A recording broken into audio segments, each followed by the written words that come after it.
Alhamdulillah, Alhamdulillahi Rabbil Alamin. Asyhadu an la ilaha illallah wahdahu la syarika lah, al-malikul haqqul mubin. Wa asyhadu anna Muhammadar Rasulullah sayyidul awwalin wal akhirin. Allahumma shalli wa sallim ala sayyidil mursalin, sayyidil anbiya wa khatamun nabiyyin.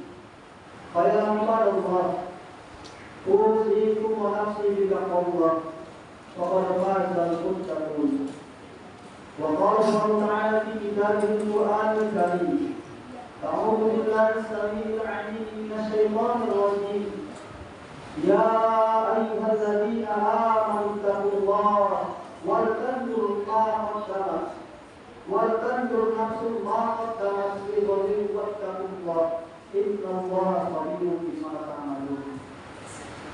Wa thumma qala Rasulullah sallallahu alaihi wasallam fi kitabihil hakim, kam min sha'imin laysa lahu min siyamihi illa al-jud' wal 'atas. Shadaqallahul 'azim wa sadaqa rasulun nabiyyul karim. Wa nahnu 'ala dhalika minasy syahidin wasyakirin walhamdulillahi rabbil alamin. Masya Allah, tabarakallah, jamaah sidang bergelar sholat Jumat yang dimuliakan oleh Allah Subhanahu wa Ta'ala. Alhamdulillah, kita semua bersyukur hari ini hati kita dibersihkan, hati kita merasakan kesejukan, hati pribadi merasa sejuk setelah tadi mendengar suara lantunan azan dari anak-anak kita, dan mudah-mudahan anak-anak kita semua menjadi anak yang soleh dan solehah. Amin ya rabbal alamin. Hayya bina nasyukuru ila Allah. Marilah kita bersyukur kepada Allah. Qad a'tana nikmatan wa hidayatan. Karena Allah telah memberikan kita nikmat dan hidayah katsirah yang banyak, hatta nastati'a al-jazina, sehingga kita masih mampu melangkahkan kaki, mengayunkan tangan dan berkumpul di hadzal masjid, pada ini masjid, di hadzal makan mubarak, pada ini tempat yang dimuliakan. Tsumma sholatan wa salaman daimain mutalazimain. Kemudian salawat dan salam marilah kita hadiahkan kepada ruh junjungan alam Nabi al-Karim Muhammad sallallahu alaihi wasallam. Allahumma shalli ala sayyidina Muhammad wa ala ali sayyidina Muhammad. Kata Rasulullah adalah orang yang bakhil, orang yang pelit. Siapa itu? Kata sahabat bertanya. Sahabat bertanya-tanya kepada Rasulullah, siapa itu Rasulullah orang yang bakhil itu? Rasulullah menjawab, itulah orang yang ketika mendengar namaku, disebut nama itu didengar olehnya, tapi tak mau berselawat, tak mau memberikan selawat. Maka hari ini kita yang telah mendengar nama Nabi Muhammad SAW disebut, kapanpun itu diucap, kita dengar dan terdengar di telinga kita sebari dan tunjukkan Sallallahu Alaihi Wasallam. Itu kenapa biasanya muadzin sebelum azan selalu mengucapkan innallaha wa malaikatahu yusholluna 'alan nabi. Ya ayyuhalladzina amanu shollu 'alaihi wa sallimu taslima. Mengapa muadzin sebelum azan mengucapkan seperti itu? Agar mengingatkan kepada yang mendengarkan azan, ketika nanti nama Nabi Muhammad pada kalimat yang sampai pada kalimat asyhadu anna Muhammadar Rasulullah, di situ kita berselawat. Jamaah sedang mendengar salat Jumat yang dimuliakan oleh Allah Subhanahu wa Ta'ala. Pada Jumat kali yang berbahagia ini, marilah kita meningkatkan ketakwaan kita kepada Allah Subhanahu wa Ta'ala. Sebagaimana pada Jumat kali yang berbahagia ini, Khatib mengambil sebuah tema dari firman Allah yang tadi kita baca dalam surah Al-Nasr. Sebagaimana firman Allah Subhanahu wa Ta'ala yang berbunyi, Ya ayyuhalladzina amanu taqullah. Wahai orang-orang yang beriman, wahai orang-orang yang masih memiliki keimanan, ittaqullah. bertakwalah kepada Allah. Apapun kondisi, seperti apapun situasi, jangan sampai tidak takwa kepada Allah Subhanahu wa Ta'ala. Jangan sampai tidak ada dalam hati kita ketakutan kepada Allah Subhanahu wa Ta'ala. Di dalam kitab An-Nadul Talibin dijelaskan ada sebuah kisah. Ketika itu ada seorang syekh, seorang ulama besar, memiliki ribuan santri, memiliki ribuan murid, yang ketika itu diberi tugas oleh tuan gurunya. Wahai anak-anakku semua, esok hari tolong guru bawa sebilah pisau dan seekor ayam. Kita mau melakukan praktek menyembelih. Kemudian esok harinya pun anak-anak santri membawa seekor ayam dan sebilah pisau. Kemudian gurunya mengatakan kepada muridnya, wahai anak-anakku semuanya, tolong dulu kau sembelih ini, kau cari tempat, tapi dengan syarat itu potong ayam, sembelih itu ayam di tempat khusus. Tak ada satupun yang boleh tengok, tak ada satupun yang boleh tahu. Cari tempat, satupun tempat yang bisa kau sembelih itu ekor ayam, tapi dengan syarat jangan satupun ada yang tahu, jangan satupun ada yang tengok. Jamaah sudah mendengar suatu apa yang dimuliakan Allah Subhanahu wa Ta'ala. Maka santri-santrinya itu berkelaran. Ada yang sembunyi di bawah kolong, ada yang sembunyi di balik bebatuan, ada yang sembunyi di balik pepohonan, ada yang sembunyi di atas pohon. Setelah waktu yang ditentukan, santri semua berkumpul. Kemudian syekhnya itu bertanya, wahai murid-muridku, apakah sudah kalian sembelih? Kemudian dijawab oleh syekhnya. Ditanya oleh syekhnya, yang kemudian dijawab oleh santrinya secara kompak serempak.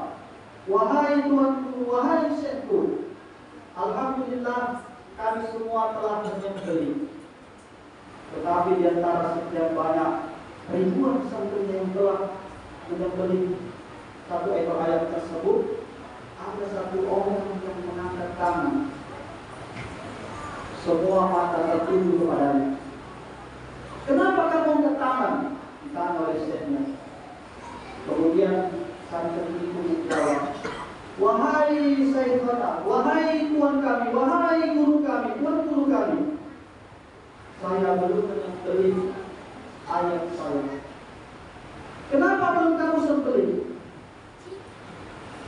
Tadi engkau katakan, wahai tuan guru, ini ayam disembelih di tempat yang tidak diketahui oleh orang, yang tak nampak oleh mata orang, yang tak diketahui oleh siapapun. Saya bingung, wahai syekh. Saya sudah jalan ke balik bebatuan. Ketika saya mau sembelih dengan bacaan Bismillah Allahu Akbar, tiba-tiba saya merasa ada yang masih melihat saya, ada yang masih memperhatikan saya. Saya jalan ke balik pepohonan, bahkan sampai ke atas pohon sembunyi untuk terhindar dari penglihatan orang. Tetapi saya merasa masih ada yang melihat, masih ada yang memantau. Akhirnya saya tak jadi menyembelih ekor ayam dengan syekhku. Ditanya oleh syekhnya, kenapa waktu itu? Siapa itu yang kau rasa masih ada melihatmu? Itulah Allah Subhanahu wa Ta'ala.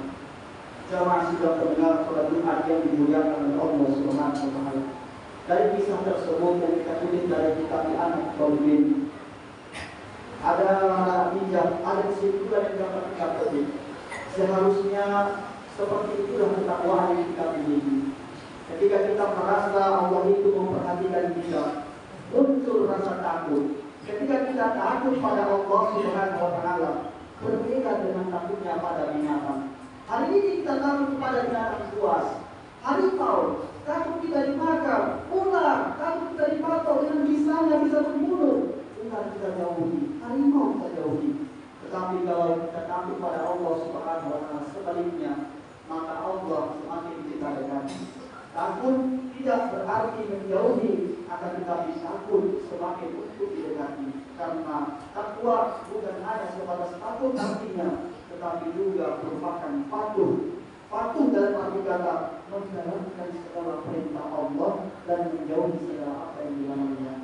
Andai kata hal ini rasa takut tersebut dimiliki oleh semua umat Islam di dunia, niscaya tidak akan ada lagi pejabat yang korupsi, yang rela memakan harta rakyat. Tidak ada lagi pencuri, karena sebelum dia melakukan pencurian tersebut, dia merasa bahwa diperhatikan oleh Allah Subhanahu wa Ta'ala.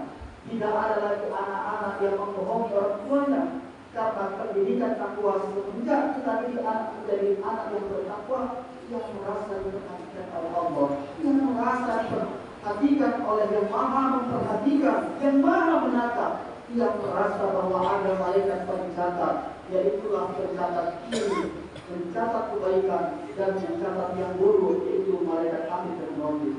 Jamaah sudah mendengar sholat Jumat yang dimuliakan oleh Allah Subhanahu wa Ta'ala. Ya ayyuhalladzina amanu taqullaha wa tuqatih. Ya ayyuhalladzina amanu taqullah. Wahai orang-orang yang masih memiliki keimanan, bertakwalah ilallah, kepada Allah. Wal tandur nafsu ma qaddamat li ghadin wattaqullah. Wal tandur nadoro yanzuru, asal katanya adalah melihat, kemudian masuk turun dhamir wal tandur yang diartikan dan kamu lihatlah dan kamu perhatikanlah. Nafsu itu adalah diartikan sebagai manusia, setiap diri, kullu nafsin, setiap yang bernyawa, setiap diri. Artinya wal tanzur nafsun, perhatikan, lihatlah setiap diri. Ma qaddamat, ma diartikan sebagai apa-apa ataupun apapun. Qaddamat, qadim adalah yang terdahulu, yang telah berlalu. Nafsu ma qaddamat li ghadin wattaqullah, untuk hari esok.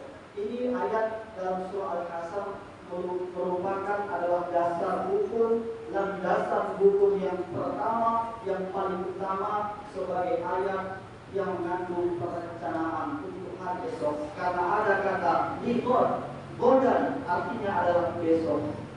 Dan ini yang menjadi dasar hukum mengapa hari ini adanya di sekolah kurikulum. Kalau dulu mungkin kita mengenal ada K2006, kurikulum 2006, ada K13, kurikulum 2013, yang kemudian setiap guru diwajibkan untuk membuat RPP, rencana pelaksanaan pembelajaran. Maka dalam kehidupan kita ini, setelah hidup kita lalui 1 bulan penuh kita bertarung melawan hawa nafsu, bertarung melawan rasa lapar, haus dan dahaga, sampai Rasulullah bersabda, kan soal ini salah siang dan Jumat. Berapa banyak yang berpuasa tetapi tidak mendapatkan apa-apa kecuali hanya mendapatkan rasa haus, lapar dan dahaga saja.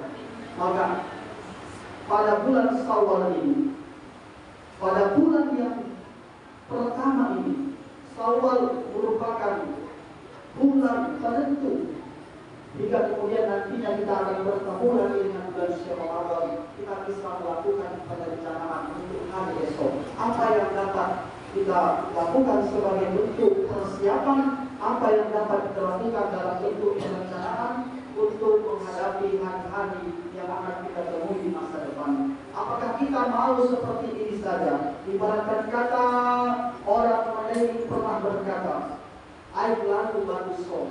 Janganlah seperti air lalu batu so. Apa itu air? Air itu air. Lalu itu adalah berlalu. Batu itu ya batu. So, artinya adalah diam. Ulang kamu air so, air lalu batu so, kata orang Melayu. Jangan kamu seperti air berlalu, tapi batu itu terdiam. Artinya, semakin hari berputarnya waktu, hari terus berganti, tetapi kita tetap seperti itu saja, tanpa ada perubahan, tanpa ada peningkatan di kualitas ibadah, tanpa ada peningkatan di kualitas keimanan, tanpa ada peningkatan kualitas kebaikan. Mudah-mudahan apa yang dapat saya sampaikan pada Jumat kali yang berbahagia ini kiranya dapat bermanfaat buat kita semua, khususnya pribadi. Amin amin ya rabbal alamin. Barakallah li wa lakum bil Qur'an al-azim al-karim wa nafa'ani wa iyyakum bima fihi min al-ayati wa dhikril hakim wa taqabbalallahu minna wa minkum tilawatahu innahu huwas samiul alim.